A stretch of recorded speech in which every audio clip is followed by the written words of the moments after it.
When Luke Skywalker confronted and fought his father, Darth Vader, for the final time on the second Death Star, it was the ultimate and last test for the young boy from Tatooine to become a Jedi Knight. Their duel in Return of the Jedi is one of the most crucial and important moments in all of Star Wars. Even though Darth Vader himself helped destroy the Jedi Order and helped Palpatine form the Galactic Empire, Luke's compassion for Vader's former self, Anakin Skywalker, and his sheer will to redeem Anakin just adds to the dramatic effect that Luke has to confront his father once again. Using the novelization of Return of the Jedi, Luke Skywalker's thoughts while fighting Darth Vader and why he did not turn to the dark side are perfectly shown and described. Let's get right into it. Slowly, Luke and Vader circled, with his green lightsaber held high above his head. Luke readied his attack as the Dark Lord held a lateral stance. Without announcement, Luke brought his blade straight down, but when Vader moved to parry the attack, Luke maneuvered and cut low. Vader was impressed with Luke's speed, but before Vader could gather his thoughts much further, Luke attacked again, much more aggressively. As Luke pushed Vader back yet again, the Dark Lord of the Sith momentarily lost his footing on the stairs and tumbled to his knees. Luke now stood above him at the top of the staircase, enwrapped with his own power. The duel between his father was in his hands now, and he knew it. He could take Vader, take his blade, take his life, even take his place at the Emperor's side. But Luke did not bury the thought. This time he gloried in it.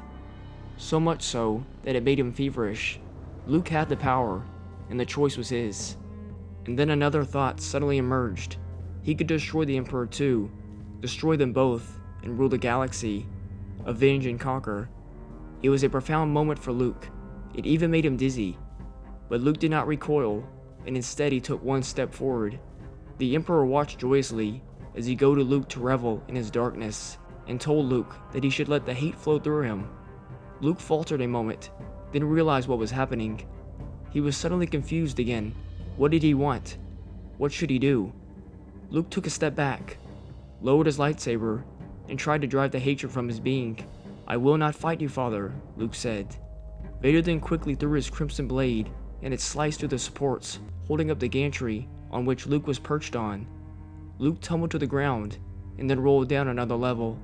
As Luke hid from his father, he knew full well this might be his end, but even so, he would not use darkness to fight darkness. As Vader told his son to give himself to the dark side, Luke withdrew further, into the shadow. He tried to hide, but there was no way to hide what was in his mind. Vader's consciousness invaded that private space, and threatened to turn Leia to the dark side if Luke would not join him. "Never," Luke screamed, as he rushed Vader with a frenzy he had never known. Blow upon blow, Luke forced Vader to retreat. Each strike of Luke's saber pummeled Vader, as the Sith Lord was driven to his knees. Vader raised his blade to block yet another attack, but Luke slashed Vader's right hand off of the wrist. Luke stared at his father's twitching, severed mechanical hand, and then back at his own black-gloved artificial hand. Luke stood above Vader, with the point of his glowing green blade at the Dark Lord's throat. He wanted to destroy this thing of darkness, this thing that was once his father. Luke stared at his father beneath him, and then back at the Emperor. This was darkness, and it was darkness that he hated. Not his father, not even the Emperor, but the darkness in them, and in himself. And the only way to destroy it, to fully destroy the darkness, was to renounce it. Luke hurled his lightsaber away, telling the Emperor he would never turn to the dark side, and that he was a Jedi, like his father Anakin Skywalker before him. Thank you all so much for watching. If you enjoyed the video and learned something new, please like and subscribe. And remember, the Force will be with you, always.